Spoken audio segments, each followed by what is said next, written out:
సుమన్ టీవీలో మీ business promotions కోసం ఈ కింది నెంబర్ను సంప్రదించగలరు.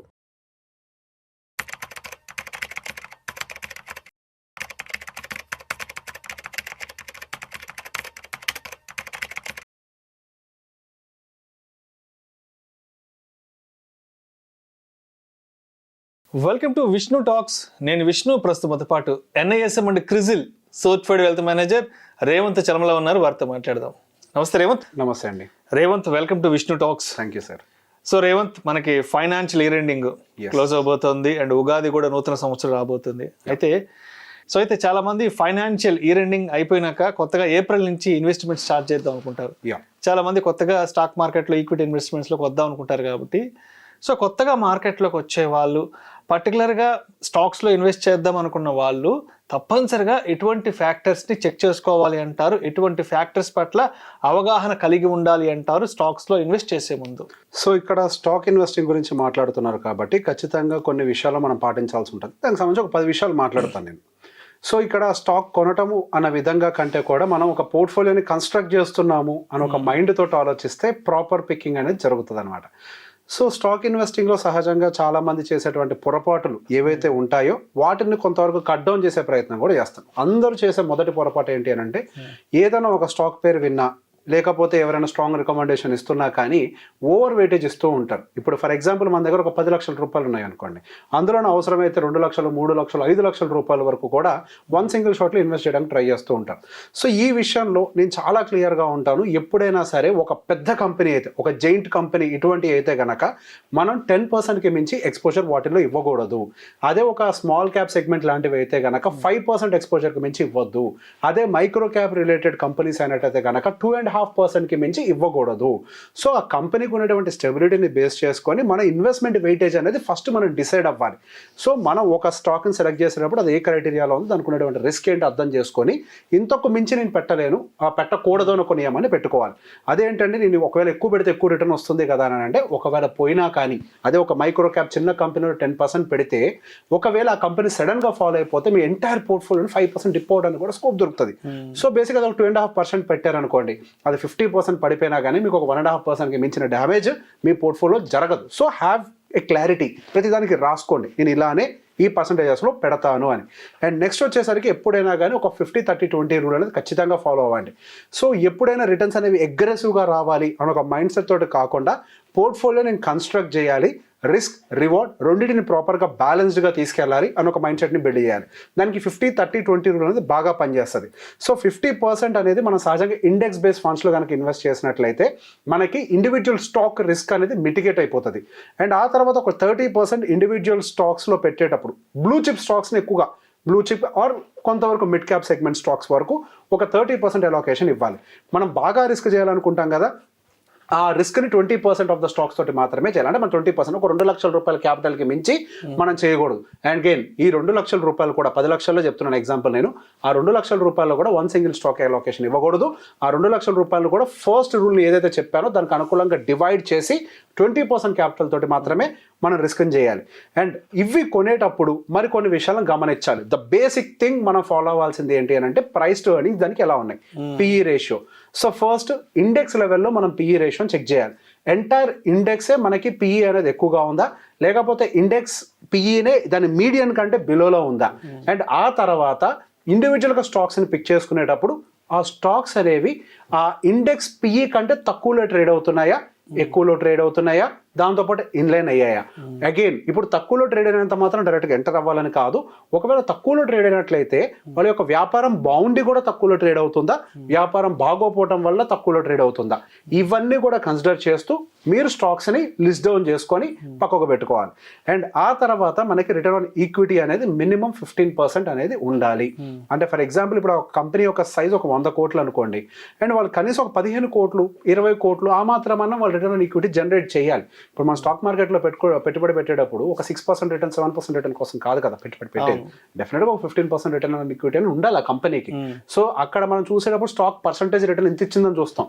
ఆ స్టాక్ పర్సంటేజ్ రిటర్న్ అనేది దేని మీద డిపెండ్ ఉంటుంది, ROC అంటే మనకి రిటర్న్ ఆన్ ఈక్విటీస్ మీద ఎక్కువ మీద డిపెండ్ అయి ఉంటుంది, ROEs మీద. సో రిటర్న్ ఆన్ ఈక్విటీ బాగుందా లేదా ఫస్ట్ మనం నెక్స్ట్ చెక్ చేయాలి. ఆ తర్వాత డెప్ట్ టు ఈక్విటీ ఎంత ఉంది, అంటే వాళ్ళ ఈక్విటీతో కంపేర్ చేస్తే వాళ్ళ యొక్క అప్పులు ఎంత ఉన్నాయి, వాళ్ళ యొక్క ఈక్విటీతో కంపేర్ చేస్తే వాళ్ళ యొక్క అప్పులు, అంటే ఆస్తులతో కంపేర్ చేస్తే అప్పు ఎక్కువ ఉంటే ఏమవుద్ది, జనరల్ థియరీ, దివాలా తీస్తే మొత్తం రోడ్డున పడతాం. సో బేసిక్గా ఇది కూడా మన కంపెనీల విషయంలో అప్లై చేసి చూడాల్సిందే ఖచ్చితంగా. సో డెప్ టు ఈక్విటీ అనేది 1 కంటే బిలోలో ఉండాలి. మీరు ఎక్కడ ఓపెన్ చేసినా screener.in ఇట్లాంటి వాటన్నిటిలో కూడా ఈ రేషియోస్ని చూపించేస్తుంది, అక్కడైనా చెక్ చేసుకోవచ్చు. అండ్ దాంతోపాటుగా అన్నిటికీ ఆయువు పట్టేంటి, దాని యొక్క సేల్స్.